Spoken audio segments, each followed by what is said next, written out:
one of the things that's been troubling me and has actually even affected me over the last 24 hours is the rise of violence that we've seen from elements of the far left, starting with things like Luigi Maggioni, these support for these unhuman organizations like MS-13, Tren de Aragua, and even, of course, the assassination attempts on President Trump, Thomas Matthew Crooks, and Ryan Routh, as well as numerous incidents against anyone who owns a Tesla, apparently. You don't really see the Democrats opposing these things. You see them in many cases either co-signing it or giving a wink and nod to it at the same time that they will be demanding that we follow due process for anyone who actually is a hardened criminal or some of the worst of the worst. What is the administration doing, DOJ-wise or FBI-wise, to combat this rise in violence that we're seeing?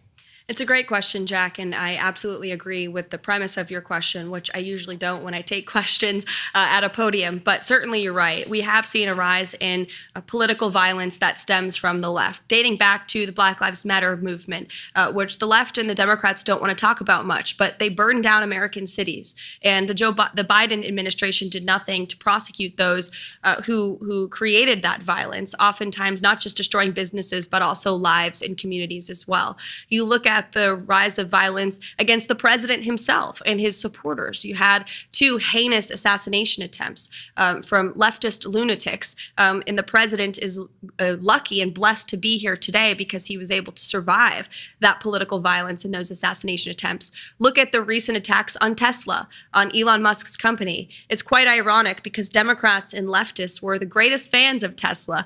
Many Democrats drive Teslas to this very day, but then it's that their same party who is doing nothing to stop or condemn or discourage this violence from taking place. And in many cases, Democrat elected officials are actually inciting it and encouraging it. But that's not going to be allowed to happen anymore. The Attorney General was just in the cabinet room with the president and made it very clear to anyone who is inciting violence or participating in violence, you will be prosecuted to the fullest extent of the law.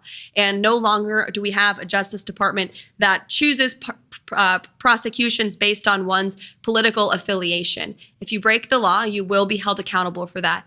And I think we are truly restoring a fair and equal justice system in this country. The Attorney General spoke earlier about how there have been several cases brought against those who have perpetrated this political violence against Tesla, which is a great American-made company. And we need to see more people on the other side of the aisle stepping out to discourage this violence. But I don't think we will hold our breath. We won't wait for them.